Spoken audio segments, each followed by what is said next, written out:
Welcome to Let's Be Resilient Together. My name's Terry Flint.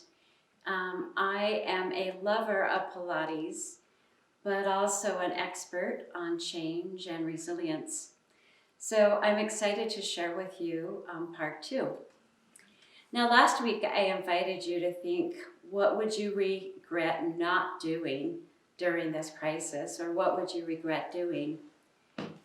The answer to that question, or your ability to answer that question, may have been dependent on where you are in the stages of transition that we're going to talk about today. Years ago, when Intermountain was building new hospitals, we brought in a change expert. His name is Bill Bridges. He was a lovely man, and what he taught me has stayed with me for many, many years. And I often think about it when I'm going through transitions, like retirement, and or coping with coronavirus. What he differentiated, which was different from other change experts, was that many administrators and leaders look at change as getting tasks accomplished and with deadlines. And so they can set out and say, we're going to have this done by June 1st. And they're going to have this building done by this date. But what he discovered is that parallel to those kind of external changes are what he calls transitions. And that's kind of the psycho-emotional side of how we are relating to those changes. And he discovered that as people, we need to pay attention to both. And today, I want to share you those stages of transition as they relate to us in this particular situation. I hope they're helpful for you.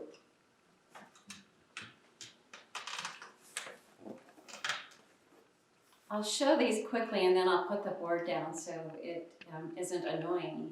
But the 4 stages are denial, endings, the neutral zone, and new beginnings. Okay?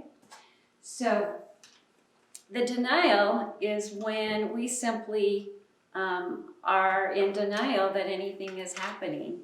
We ignore it, or we minimalize it, or we don't take it very personally. And I, for one, am guilty of denial. Who knew that as we heard about the coronavirus in Wuhan, China, 3 months ago, that would directly impact us today? And while I was concerned for the people, I never really imagined or could think about how a virus may spread across the world. Now, some recently, I think more recently, have been in denial that we need to do social isolation or that we shouldn't be out and about. And that's creating some tension, I think, for those of us who have moved past denial while some are still there. There's other times we've been in denial. I was certainly in denial a little bit about retirement or about growing old. And denial isn't always bad. Sometimes we have just so much on our plate, we can't even tackle one more thing. So it's an okay thing. You don't need to beat yourself up for being in denial, but it's a good thing to recognize sometimes and maybe to own or be accountable for, like, I can't think about it. And with that, there may be some consequences that I don't prepare early enough and do the things that I could do because I've stayed in denial a little bit too long.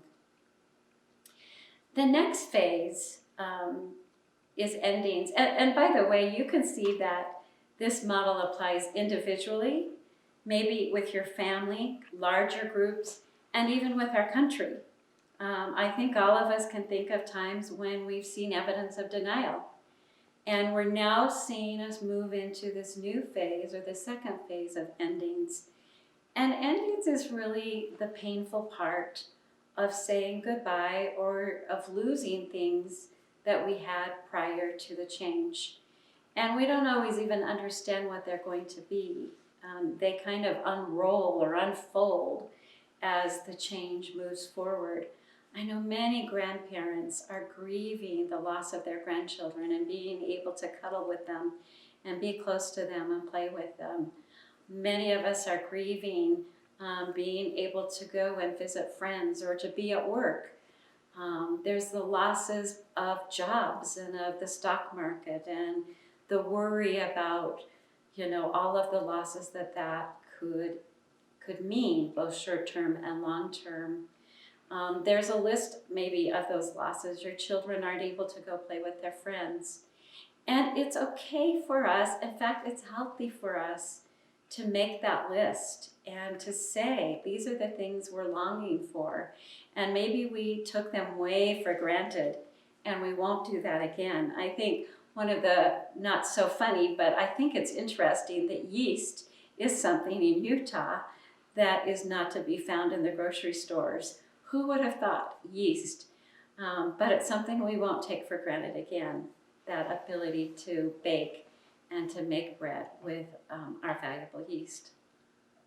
So endings are not only then acknowledging what we've lost, but the emotions attached to them. When I read social media, I can see people having bad days. They call it being in a funk, or being anxious or scared. And to top it off, we had an earthquake, which if we were moving along in these stages, that earthquake may have pushed us back a little bit to more endings. Because if our health wasn't at risk and our money, then the earthquake clearly made at risk our home and the safety in our home. So all things are really being shaken up, and that's worth shedding some tears, or being a little bit angry or frustrated, being worried, losing some sleep, and feeling kind of that churning in our stomach about this period of time. Again, those are all things that are normal, and we wouldn't want to soldier through them without acknowledging them. It's okay just to simply say, yeah, this is really hard, harder than we ever imagined. That just saying it out loud to ourselves, to our family, to our children, to role model that with them, is really very helpful to acknowledge how big this ending phase is. And I think in our minds, we all know we may never return to where we were. We're going to recover, but like I shared last week, it probably will look different, and it should look different as we learn and grow from the experience. The next phase is probably the phase that you're the least familiar with. It's called the neutral zone. Now, the neutral zone is kind of, well, it's the spot in between endings and new beginnings. And it's often the time that people want to skip over. So if I've had a divorce, I don't want to go through this neutral zone very long. I want to just quickly find someone new and get reconnected with somebody. At the end of a job, I just want to hurry and get a new job. It doesn't matter what it is, because we don't want this time in between. Another example of the neutral zone is when you leave the ground on an airplane and you're up in the airplane, but you're not where you need to go. It's the space in between where we're pretty vulnerable. And what has to happen in the neutral zone is things have to fall apart. There really has to be kind of a disorientation and a disorganization of the old way in order for us to move to the new way. And we hate that. We hate not having predictable things and not feeling that homeostasis.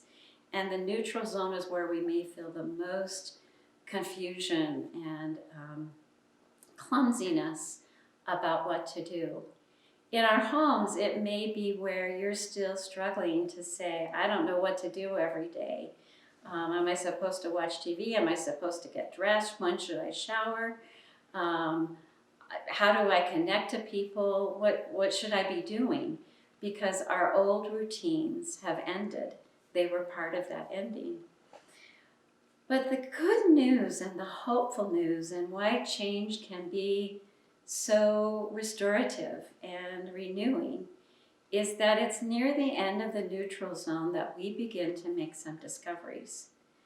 that's where we've made new inventions.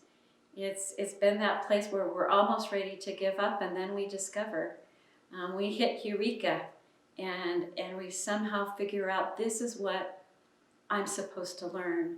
This is the growth that I can have.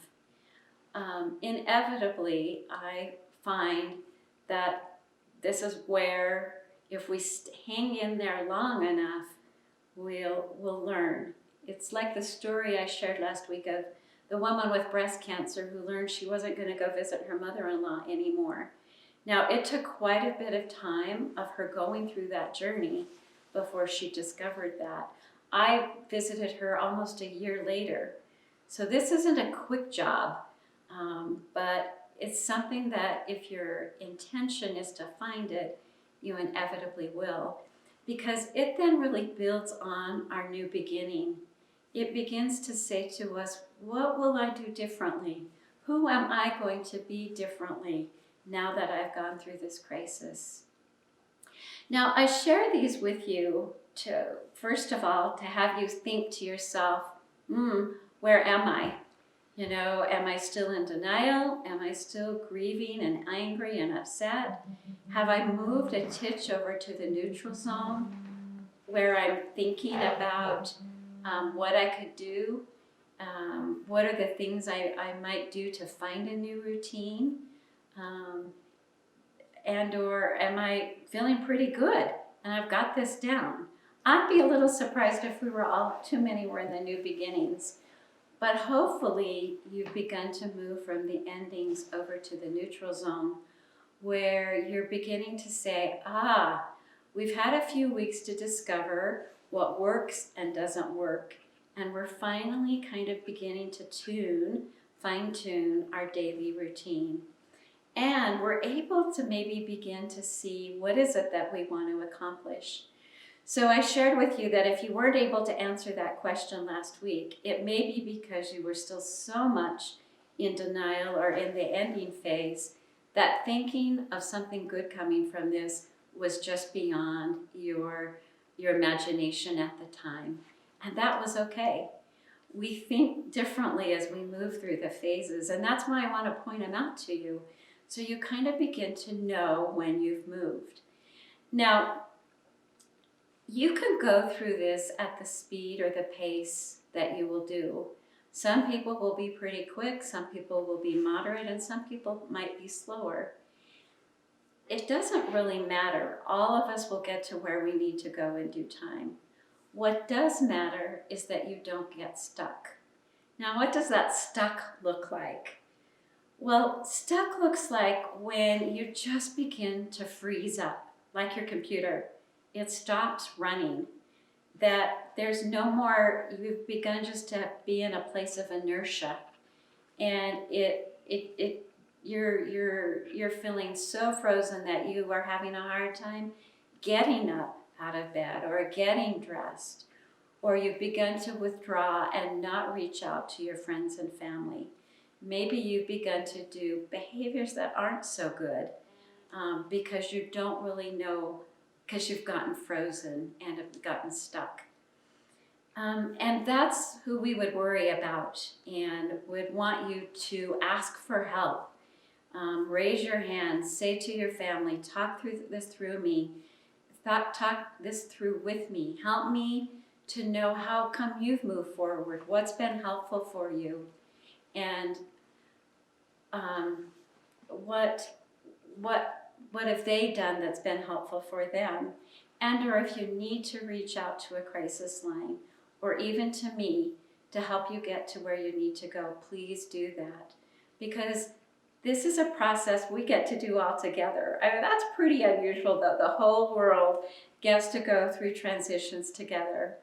And I think one of the pieces or one of the resources that I've looked at is when people are sharing how indeed they're moving forward. And one of the most interesting interviews that I've heard was of an American who is in Wuhan, and he didn't know it, but he was explaining how that he's gone through these transitions.